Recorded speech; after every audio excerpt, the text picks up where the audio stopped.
Good morning, all my dear students. As you people know that we are doing the chapters which are belongs to or related to the syllabus of PA2. तो हम PA2 के syllabus में जो भी part है वो हम कर रहे हैं। तो आज हम एक नया चैप्टर शुरू करेंगे जिसका नाम है लिंग। तो चलिए हम शुरू करते हैं। लिंग को अंग्रेज़ी में जेंडर कहा जाता है। जंगल में मोर से मोरनी ने शादी रचाई, बंदर ने बंदरिया संग खूब धूम मचाई, शेर संग शेरनी ने फ़ोटो खिंचवाई, स्त्री पुरुष का भेद बताते लिंग हमें भाई। तो लिंग जो है वो हमें स्त्री और पुरुष का भेद बताते हैं, डिफरेंस बताते हैं। चलिए आगे जानते हैं लिंग के बारे में। ऊपर लिखी कविता में मोर, बंदर और शेर पुरुष जाति के शब्द हैं, जबकि मोरनी, बंदरिया और शेरनी स्त्री जाति के शब्द हैं। तो संज्ञा शब्द का जो रूप हमें पुरुष या स्त्री जाति का बोध कराता है उसे हम लिंग कहते हैं। तो लिंग की ये बहुत ही सुंदर सी परिभाषा दी हुई है कि संज्ञा शब्द का जो रूप हमें पुरुष या स्त्री जाति का बोध कराता है उसे हम लिंग कहते हैं।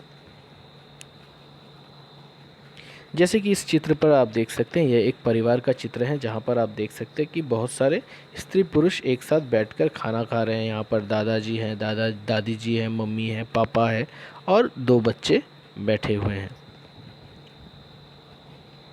लिंग 2 प्रकार के होते हैं, पुल्लिंग और स्त्रीलिंग। तो ये लिंग के भेद, तो लिंग के भेद कितने हैं? 2 प्रकार के भेद हैं। लिंग 2 प्रकारों में बांटा जाता है, पुल्लिंग व स्त्रीलिंग। अब पुल्लिंग होता क्या है? पुरुष जाति का बोध कराने वाले शब्दों को पुल्लिंग कहते हैं, जैसे दादा, लड़का, चूहा, तोता, पेड़, पहाड़ आदि। यानी कि जो शब्द हमें पुरुष जाति का बोध कराते हैं उन्हें हम पुल्लिंग कहते हैं। उसी प्रकार स्त्रीलिंग मतलब स्त्री जाति का बोध कराने वाले शब्दों को स्त्रीलिंग कहते हैं, जैसे दादी, लड़की, चूहिया, नदी, कुर्सी आदि। तो सभी संज्ञा शब्द या तो पुल्लिंग होते हैं या स्त्रीलिंग। आमतौर पर प्रयोग में लाए जाने वाले शब्द जैसे नाना नानी, लड़का लड़की, मम्मी पापा, भाई बहन, शब्दों के लिंग तो हम आसानी से पहचान लेते हैं। तो पुल्लिंग और स्त्रीलिंग के बारे में मैंने आपको पिछले कक्षा में भी बताया था। तो आसानी से हमें पता चल जाता है किसी भी संज्ञा का नाम सुनते ही, जिनसे हम बहुत ज़्यादा परिचित हो, जैसे नाना नानी, मम्मी पापा, लड़का लड़की, भाई बहन। इनमें से हमें पता चल जाता है कौन से पुल्लिंग है और कौन से स्त्रीलिंग है। पर कुछ शब्द हैं जैसे मेज़, पुस्तक, कांटा आदि के लिंग पहचानने में हमें कठिनाई होती है।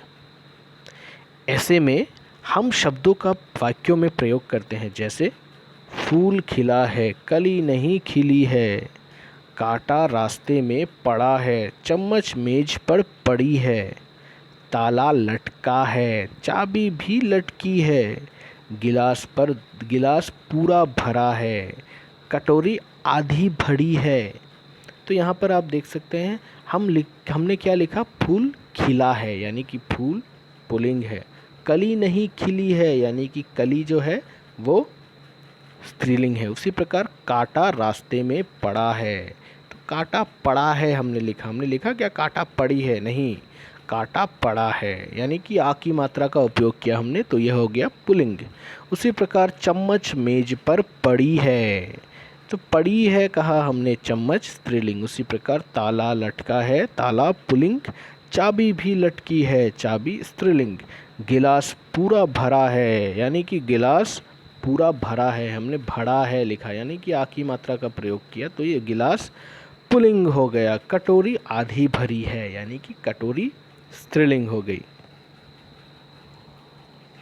उपयुक्त वाक्यों में फूल, कांटा, ताला और गिलास के लिए क्रमश खिला है, पड़ा है, लटका है और भरा है लिखा गया है, क्योंकि ये पुरुष जाति के हैं और कली, चम्मच, चाबी और कटोरी के लिए क्रमश खिली है, पड़ी है, लटकी है और भरी है लिखा गया है, क्योंकि ये स्त्री जाति के शब्द हैं।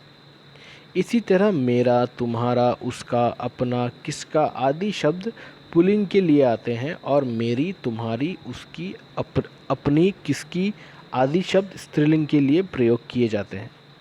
इस तरह वाक्यों में प्रयोग करके हम संज्ञा के शब्दों के लिंग की पहचान कर सकते हैं।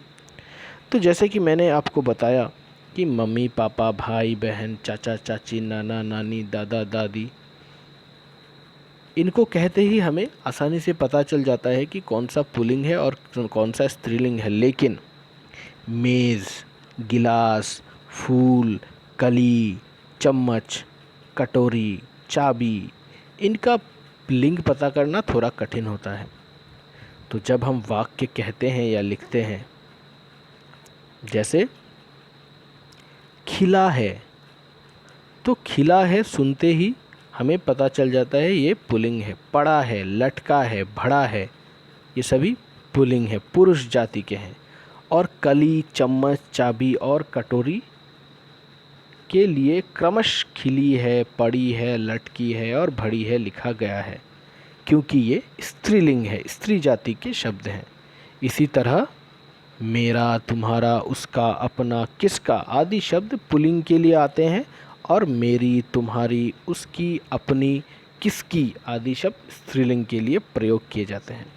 इस तरह वाक्यों में प्रयोग करके हम संज्ञा शब्दों के लिंग की पहचान कर सकते हैं। तो आज की कक्षा में हमने लिंग के बारे में जाना। मैं चाहूँगा कि आप सभी बच्चे इसे अच्छे से पढ़ें और समझें। आज की कक्षा में यहीं पर समाप्त करता हूँ। धन्यवाद।